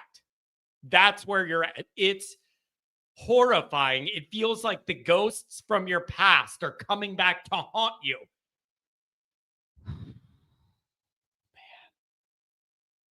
Man, I got to tell you, I'm struggling. 601, welcome to the show. Hey, John, you hear me? Yeah, it's a little fuzzy. Say something else. Yeah, there you go. Is that better? Yeah, it is. What's going on? Welcome. Not much. Real quick, I just had a few points I wanted to bring up. First off, let me ask you something. Did Notre Dame hire Miami's DC from last year? Because it's starting to look like Miami's defense. Am I wrong? Yeah. Yeah, you're right. And I just want to ask you again, if Al Golden was still the DC at Notre Dame, do you think Notre Dame would have lost against Miami or A&M? No, you would have been 2-0. I am supremely confident. And the reason why is we played absolutely terrible defense, and you still almost won both games. If you had an Al Golden, even middle of the road Al Golden performance, you would win. You played this horrible and almost won both of them. If you had Golden, no, you would be 2-0. You would be 2-0 because the defense has just been I am convinced you would have been 2-0 because you almost won with a historically bad defense through 2 games. You would have been 2-0. Yeah. So fun fact, I believe the last time ND gave up 40+ points was against number 1 Clemson in 2020 in double overtime. And by the way, we won that game. So I just wanted to point that out to you. I'm wrong. But we have a lot of veterans on the defense. We got Adon Schuler, Christian Gray, Leonard Moore, linebackers. All of them last year were absolute dogs. And they significantly contributed to Indy's success in the scheme that they were under with Al Golden. So I find it very hard to believe the entire backfield regressed on a skill level in the offseason. They seem confused. One player maybe, but dude, they seem really before you can fly around freely and make physical football plays, you need to be comfortable with your role and what you're doing in the scheme. It is clear to me these guys are lost out there. They're all pointing to each other and nobody knows what they're doing. They're running around right before the snap. You got this guy, you get that zone. They're not understanding the scheme and they're not playing well. It's the double negative. Yeah, but I just don't believe the entire. How can they all regress? You're right. How can all those athletic dudes, is it confidence? Now they have no confidence. This is such a problem you don't want to have through 2 games. Yeah, so it tells me, it's a coaching problem, right? So, and literally everything points to Chris Ash. This scheme sucks, and Chris Ash lied when he said it would be the same defense. And he has no credentials to point to any significant success from where he's been. And I find it hard to believe any blame that gets put on Mike Mickens. He is an elite coach. Maybe he's great at coaching man, but not zone. But the fact is, these players are being asked to execute zone coverage, but they are not good at football doing it. Yeah. If these players aren't executing, knowing they are talented players, maybe the staff needs to reevaluate what they're asking them to execute. You know, this is a coaching problem. Yeah. As far as Freeman goes, the fact is, coaches make bad hires. Nick Saban, Dabo Sweeney, Kirby Smart, Ryan Day, they've all made bad hires at some point. But what did they do? After the season, they went out and got a new guy. It happens. Freeman made a bad hire. It sucks. But what he cannot do is double down. I would rather him admit he was wrong and the new team sucks than blame the players for not executing. That's a longer, I've thought about this. I don't know what the rest of the year is going to bring. The schedule lightens up as the year gets into the second half as far as the raw talent you face week in to week out. So it's bound to look better because you're playing less talent. But you present a really good question. If it is still this bad, anytime you play anybody decent, does Freeman have the guts to cut the cord after 1 year and do something else? Because I guarantee, I don't know what the contract was, but it wasn't a 1-year deal for Ash, probably a 3-year deal. Does Freeman have the guts to say, we made a 1-year mistake and it's over?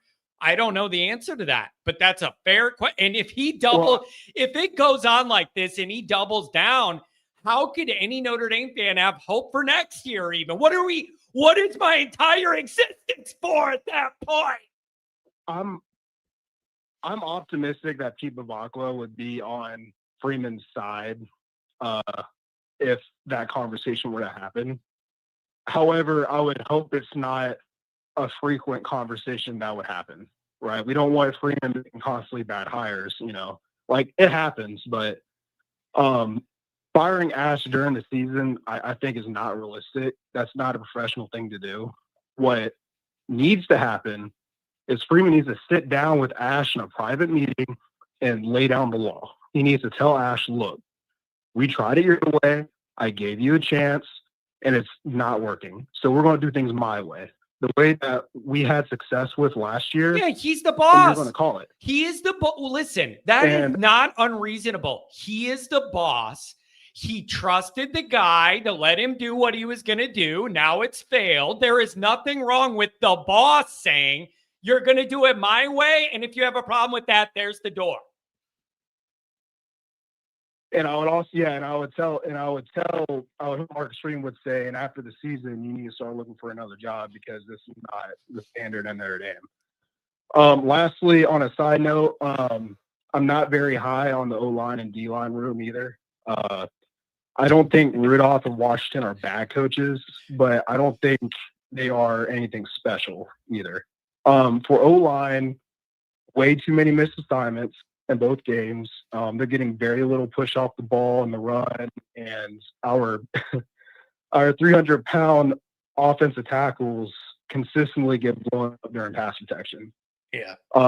For the love of God, why isn't every one of our offensive linemen weighing like at least 320 pounds? I've been asking, I have been asking the question, how are you allegedly entering this year a topper echelon, top tier program competing in the playoff, and you come and you start a year with tackles that are like under 300 pounds? I don't understand it either. How do you end up in that position if you're Notre Dame?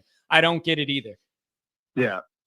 The fact is, this O-line room is mediocre at best, in my opinion. Whether that's because of Rudolph, the players, or both. Don't you think they played a little better? I think the me. numbers indicate they played a little better than they did against Miami. And I think they're going to be a work in progress.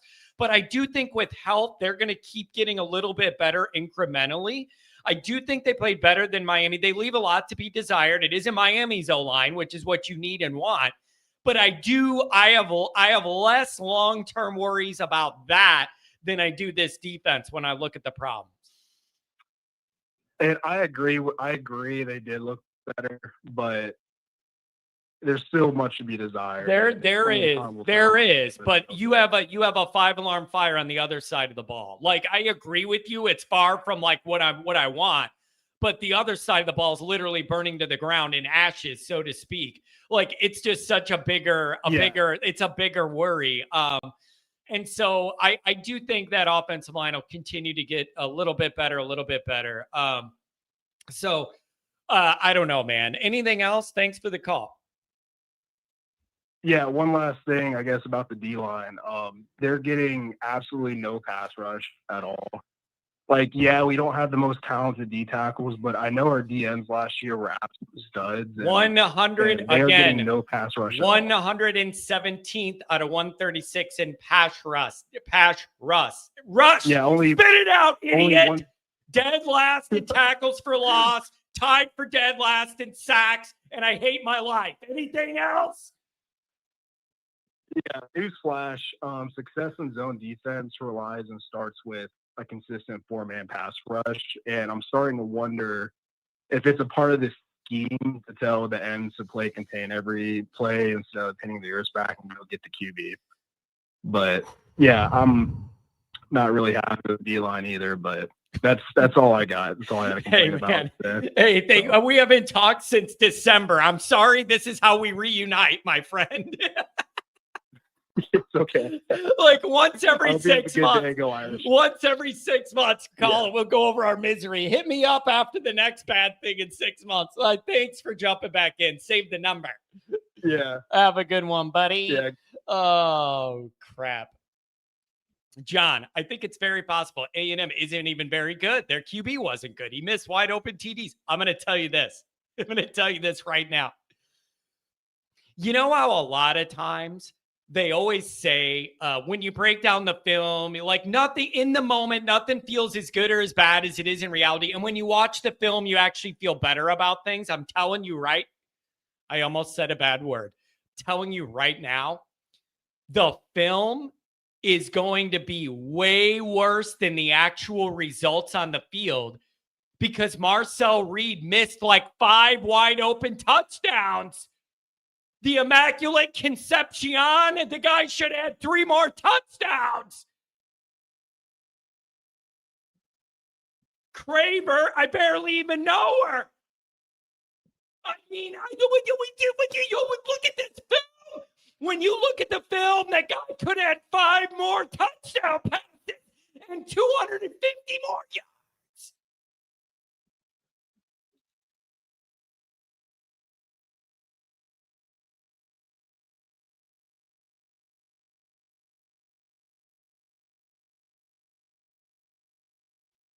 I think I'm losing it. God. Jesus, take the wheel. Here we go again. Here we go again.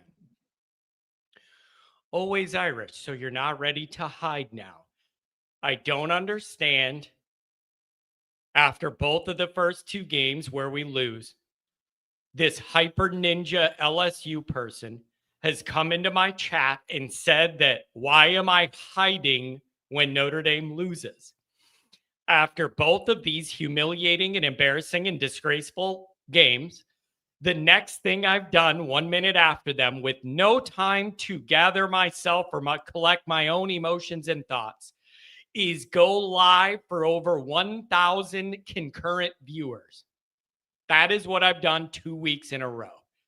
The second we've lost, I have gone live and had 1,000 live people there to see it. That is literally the opposite of hiding. It is literally the opposite of hiding. So I don't know why you're saying that, or if you're just trying to push my buttons or what. This is tough. Josh, what's going on, man? You guys, I hope you understand. I'm trying to get some people. What's going on, Josh? Hey, I just was listening, and I think we do know what Freeman does with Ash, right? It's the same thing he did with Gerard Parker, right? Jared Parker, whatever his name is, after 1 year. I think we know Freeman will get rid of him, right? I mean, I hope so. Yeah, you would hope so. Like, okay, Josh, here's the danger. I don't want this to be you play a bunch of teams with less talent on the back half of the schedule and you look a little bit better, but you're really not that good. And then you're fooled into thinking you're better. Oh, no, yeah, we're not good at all. Our defense is horrible. I completely agree with that. And we are going to lose more games this year because of that defense. Unless Freeman says, hey, we're going back to last year's, Mickens and me are going to run at Ash, just get the hell out of my way kind of a thing. Sit over in the corner and put your dunce hat on and stay the heck away from any play call. That's the only way we don't lose any more games. But the problem I have is that it seems every year it's one coach that ruins the entire season.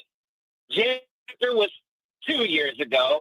Last year we had two capable coordinators and we make it to the national championship.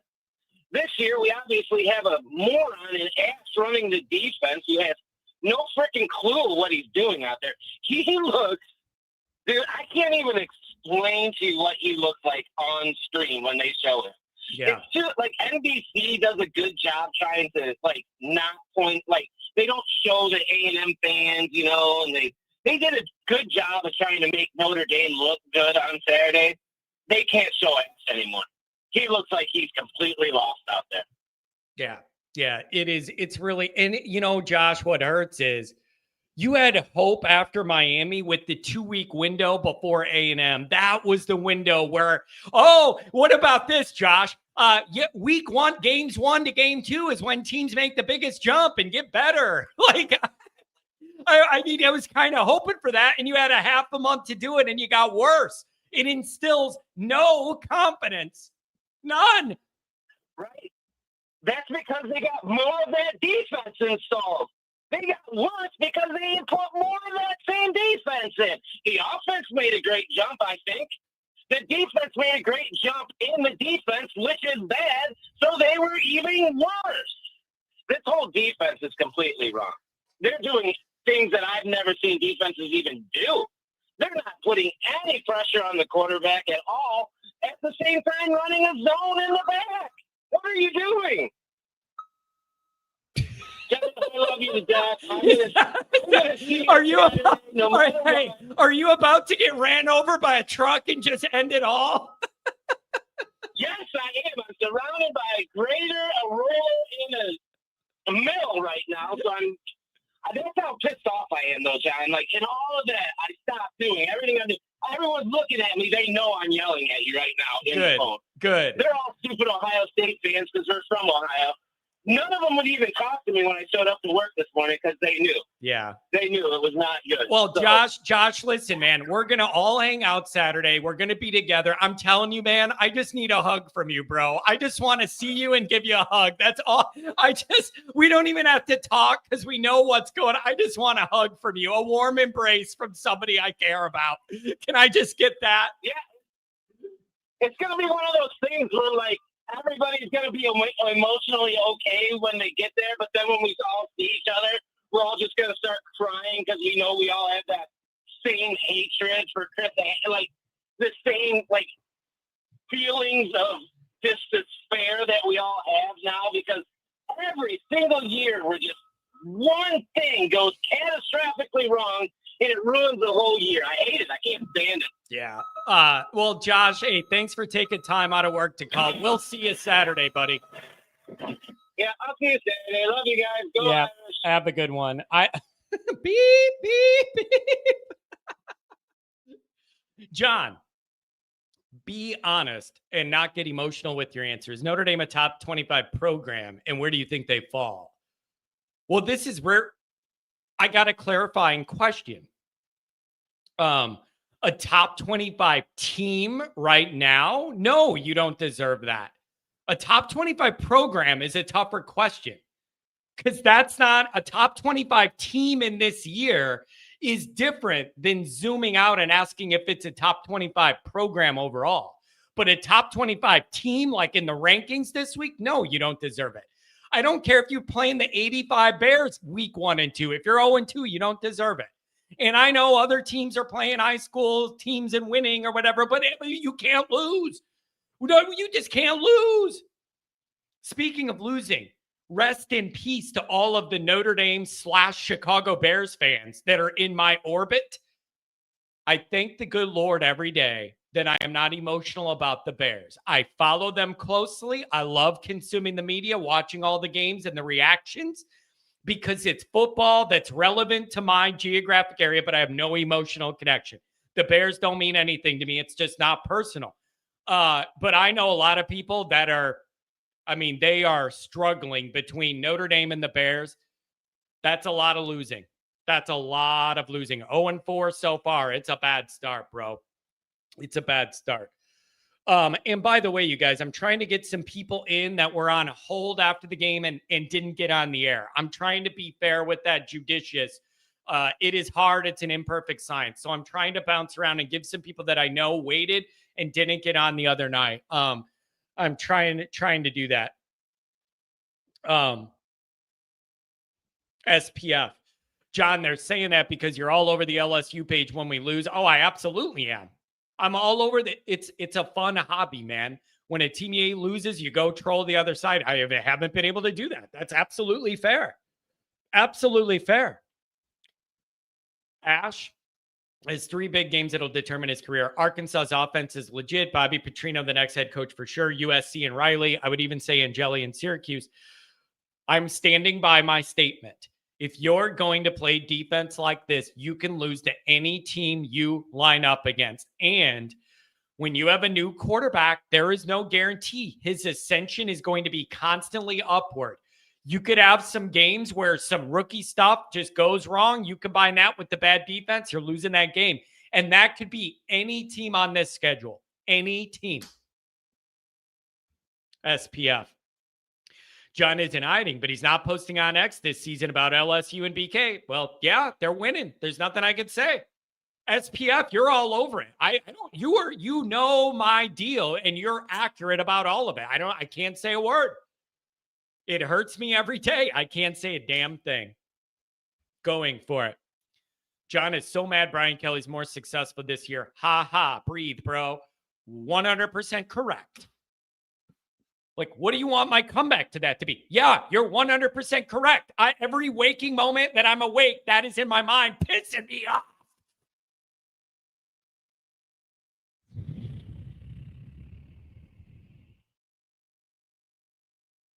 SPF knows my posting routines better than I do. He's all over it. He's picked up on the exact thing.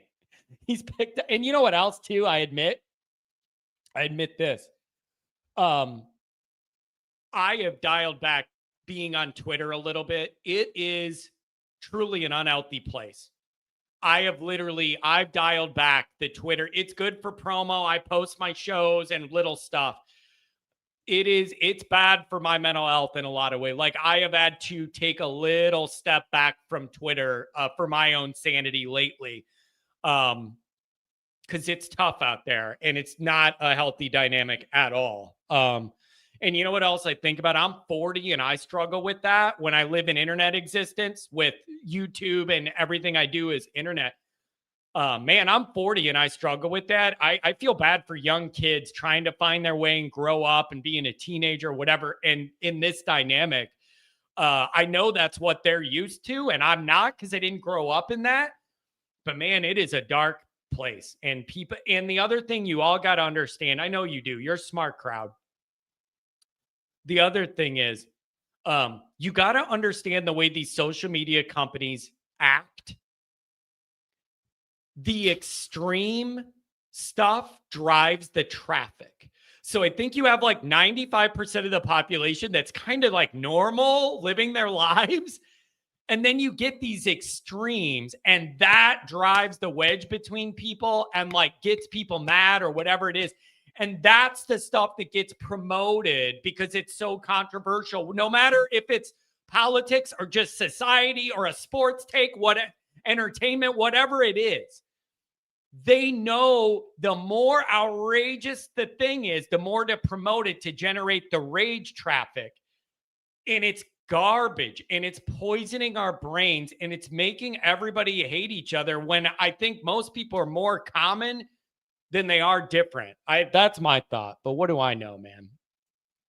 What do I know? Tom's got a Marcus Freeman take. What do you got? Hey, John. Well, here there's precedent to make a coaching change. So go back to what Holtz did after the 1991 season, or during the 1991 season. He demoted Gary Darnell, kept him on the bench, but he took over the defense and resurrected that team.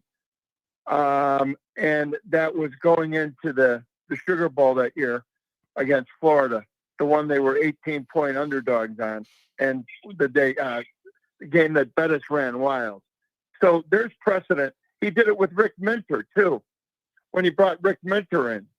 So if I'm Marcus Freeman, I'm gonna and I'm kind of looking for a little counsel here. The first person I'm talking to is Lou Holtz.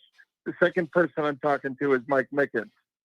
And you just make the move. You get the papal blessing from Bavacqua, get the surgeon's scalpel and cut it fast and quick. Bye-bye, because everything that Goolsby and Hyde said last night about our defenders not being in the right stances, not being able to communicate, the communicating problem, it's shades of Brian Van Gorder. And the fact that he put this defense in right before the season started, and then he sprung that on the fans and the world, it's like, oh, no wonder why these kids aren't doing it. John, it's deplorable. You got 7 returning starters, and you've got other talent on there, like Bronte Johnson. He's going to be an All-America if he sticks around, and he's given a chance. Okay, Tom, let me ask you this: what is the timeline like? If Freeman was to go down a path like that, what is the timeline like? Like, when does that happen? After the year, or like I don't, because here's you do it, Tom. Here's my fear. Here's my big fear. Yeah, go ahead. Here's my fear. My fear is you get into the part of the schedule where we play less talented teams, and then by default, the defense will seem better, but in reality, it isn't. You're just playing less talented teams, and it makes it feel like you're better. And then they use that as evidence you're trending up, and we'll reboot it all and do it next year. That is a big danger to me. You can look better, and it doesn't mean you're better. It means you're playing a team with less talent that can't take advantage of how bad you are. That is a danger that's a red flag to me. And it's like, well, look at the stats as the year went along. We got better. No, you just played teams that are worse, and then you re-rack and do it next year. That is a fear I have. No, and he's got to make, as somebody said it earlier, a couple callers have, and it's right. I mean, if you got Mike Mickens and waiting, and let's face facts, those players are Marcus Freeman's players, and they're there because of Marcus Freeman, right? Especially the younger guys. So it's like, I wish I would have known about the team attitude on Chris Ash after he implemented when people started beefing. And again, I want to say this. I'm going to step in and say this. I'm just saying it. That is not my direct reporting. I am reporting what Mike Frank was reporting that he was gathering behind the scenes throughout the summer and camp from his sourcing, whatever. I want to be clear. I didn't do that research. No, that's fine, I didn't do that sourcing on my own. I'm just reporting what Mike Frank said, and people could take it or leave it, but that's what he said yesterday. I want to be clear about how that came about. Well, I'll tell you what, I appreciate you saying that, because I know your integrity is everything, right? But I got to believe that there's more truth to that than there is fiction. And that scares me. Somebody also mentioned showing Ash's picture on NBC during the games. And I agree with that. I don't want to see his face anymore. He just doesn't look like that. Tom, I don't want to be rude. And I have a face and a voice people, I know. And I have a voice people make fun of. I have my old thing too, and I'm goofy. I'm telling you, So do I. Tom, there's something about Ash's face that it gives off. I don't know what's going on, and I have no answers vibe when I look at the guy in the face. And I do not like it, dude. I do not like it, bro. No, you know what? He's got a look of a middle manager that narcs on everybody. He's like the teacher's pet, or he's got that look like he would be the RA in a dorm that would narc on everybody. Get your girlfriend out of that room. It's past 10 o'clock. No beer. No, you can't have that. But you can't have that beer. You can't have that beer. Get it out of here. He reminds me of Niedermeyer from Animal House. That's what I'm start calling him, Coach Niedermeyer. Yeah, killed by his own troops. God, Tom, this is, and you know what, Tom? Marcus Freeman's got to deal with this. It is his legacy. It is his career. I know. It's his program. It's year 4. This is his deal. And I know you don't want to show up your new coach or whatever and embarrass the guy, but this is your career on the line. You hired the guy. Regardless of who recommended him, you signed off on this. Marcus Freeman has got to step in and stop the bleeding. It's the only way, and it's uncomfortable, but he's got to do something. I'd like to find out from, I don't know if Goolsby and Hyde talked about this last night. They were talking about the fundamentals and how these guys are lining up, and they're lining up wrong. Now, I'd like to hear from them if they are listening.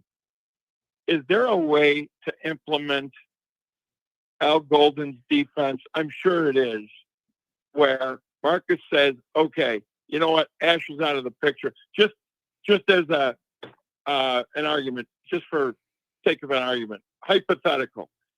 You run that, you grab your captains and you say, okay, we're going to run this, because they know what the defense is, and have the coaches run it accordingly. I wonder how easy that would be to do, because clearly this zone that they're running is horrible.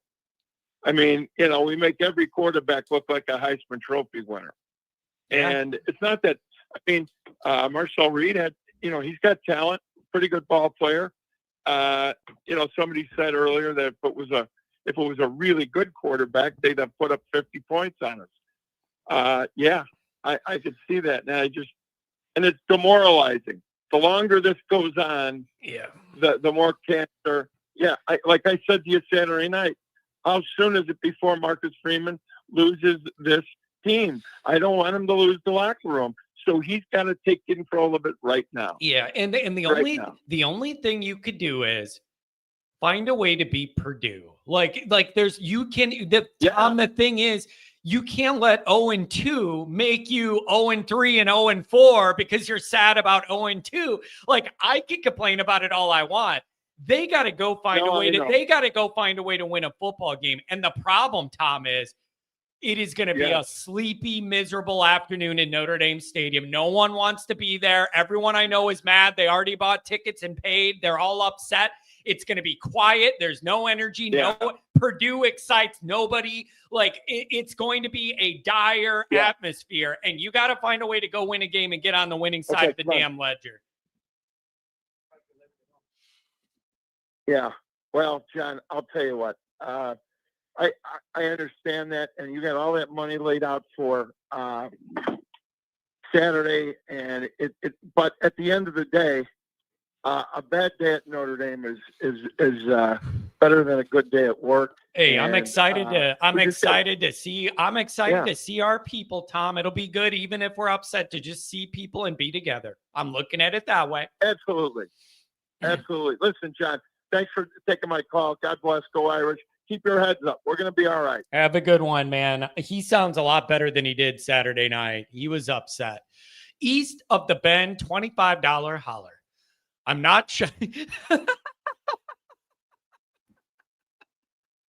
It's just the first sentence of it is funny to me. I'm just not sure football's for me. ND and a Bengals fan in less than 10 months. ND loses the title. Now 0-2. Joe Burrow's out for 3 months. Best part of the season will be your show. I haven't donated in a while. I owe you. Keep being the whatever that animal is. We'll go with goat. It's hard to see in the orange. Thank you very much, man. And the other, I said it again. If the most I could do here is just be a sounding board for the frustration, like maybe that's my role this year. Instead of talking serious about playoff contention, maybe the role is just more of a open counseling line, bro. I don't know. It's really, really tough. It's really, really tough. Freeman said it's the players. What are y'all missing? It's much more than the players, but Freeman it's much more than that. You cannot honestly look at the scheme and how different it is from Al Golden and say it's just the players' fault. You can't.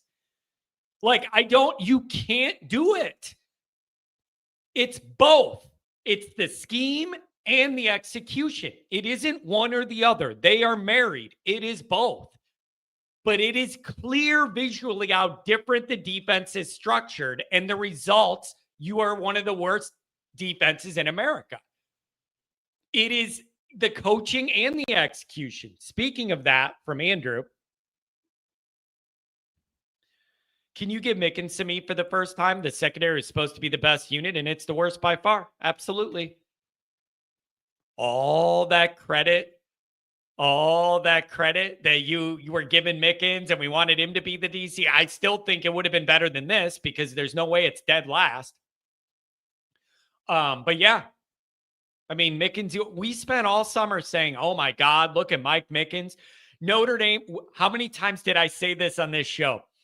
The worst part of the Notre Dame team most of my life was the secondary. And then Mickens is in here, and now you're putting guys in the league and you're playing good defense, and Kyle Hamilton's in the NFL. Watts is on Sunday Night Football making diving interceptions. And we're so proud of that. And now it's like they don't know where to be and they don't know how to play. Why do guys that looked fast and athletic last year look slower in this defense? You ever think about that? Why some guys you saw look athletic out there last year now look slower and unathletic? The only thing I could think of is they're overthinking whatever's going on in this scheme. Because how do guys that I saw be athletic, flying all around with confidence, now not play that way? Unless they're overthinking, I got to be here and this guy's doing that and I got to go over there and in this scheme, I got to go over here. What? Go play a part of a zone and leave another guy wide open with no one on the... There's been so many balls caught by the opponent this year where the Notre Dame guy isn't even on the TV screen. It's like the early 2000s secondary all over again. I just can't handle it, you guys. I can't handle it. It's Carson Hobbs needs... I'm not trying to be mean. He's not ready for this moment. He can't be out there. And a guy like Tay Johnson needs, by the way, people have mentioned him. He's going to be a great player. He needs to play more. Get him out there. Let him play more. But Carson Hobbs is struggling. It is just not even close. It's tough. It's real tough. Oh, man. Oh, Mark, are you still here? I was going to bring you up. 941. Mark, I just missed you. You were going to be the next one. Call back, Mark. 941. What's up? Hello. Hello. How's it going, John? Bad. Oh yeah, I know. I want to talk a little bit about the A&M game. And obviously not what we expected. I think if I told you last year that we scored 40 points in the game, you would probably assume we won. And I think it goes, Chris asked, I forget the exact quote that he said, but he said that he was here to, I believe, enhance the defense and kind of not fix the defense because it doesn't need to be broken. And now we're looking at the defense. It's terrible. He's terrible. I think the schemes are bad. I think the team morale this year, it's not theirs. Losing to NIU last year was really bad, but it sparked something in the team. It gave them something to, it basically gave them the motivation they needed, and they were on a mission. And now you look at this year. We what are we doing? There's no vocal leaders. The captains, it's not to sugarcoat it. Our captains are not very good at being captains. Marcus Freeman is allowing our defense to be terrible. He's allowing Chris Ash to. No, sorry, I didn't mean to curse. That's my fault. Actually, I could tell that was literally an accident. Yeah. But oh god. Yeah, he doesn't know what he's doing. And I think Freeman needs to step up because we saw what he did last year.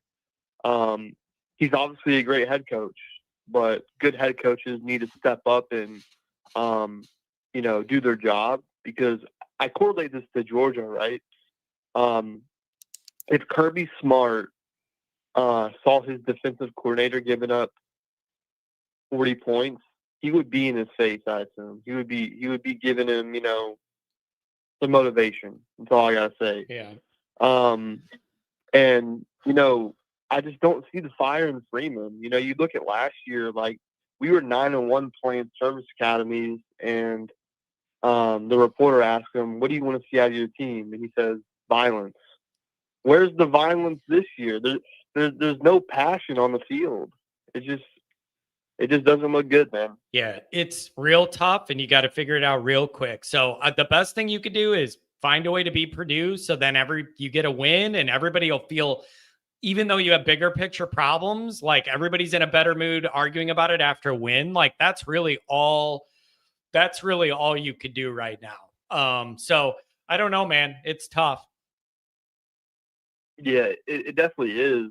And the worrisome part, I think, you look down our stretch of games where we might not be playing, the best teams, like, Arkansas. They're not the best team in the SEC, but look what they did against Ole Miss. Offensively, they seem to be clicking. You look at Syracuse. They can have a good offense when they want to have a good offense. Hey, you know what? By the way, I know this is very far down the road, But the most irony of all time would be Steve Angeli torching our pass defense for about 500 yards. Would that not be the ultimate total Notre Dame-iest, the Notre Dame-iest Notre Dame thing of all time? You're not good enough to be our quarterback. You go to Syracuse and he torches us for about 450. Yeah, I mean, it's very possible because, I mean, our secondary is not good. And it doesn't make sense to me because I know you were just saying, too, we returned, I mean, obviously we lost some guys, but our secondary in the offseason, we're thinking we're going to have, one of the best secondaries in, the country. Yeah. And now no one can do their job. Yep. Gray, look, I like Gray last year. He wasn't the best player. Ooh. But in critical moments, what has he done other than a few interceptions? He seems to just cost us the game. And and like I said, it's not to say he's a bad player. He can be a great player, but this defense is obviously not the same defense. Yeah. And you got to figure it out. You got to figure it out quick before this spirals away and turns from a bad season into a bad something else, bigger picture for Freeman. Hey, man, we haven't talked since before the new year last year. Thanks for jumping back in. Give me a call again. Absolutely, man. Have a good hope one. You're doing well, man. Oh, thank you, man. We're hanging in here. Thank you. We're going to go at Mark with glasses is going to finish us off. Man, this is a struggle. I do not like this. Mark, what do you got, buddy? Hey, what's going on? Yeah, I said it before the game, and I'll say it again now that it's true. But, in 4 seasons now, we've now started 0-2 twice. And in the first 2 weeks of the season, we're 3-5, 3 wins and 5 losses. Having said that, I think, they got to look at everything, what they're doing, like off season and camps and everything to figure out these early season struggles, because it's clearly the most kind of alarming issue within the beginning of the season now. And I see a lot of people blaming the schedule and excuse making that, 2 losses by 4 points and everything. And I don't know. I don't think we can take much stock in that. We see other teams. But real quick, I'm going to run through the defense and offense. But the Chris Ash stuff, last year we were ranked, number 1 in pass efficiency, and now we're 103rd.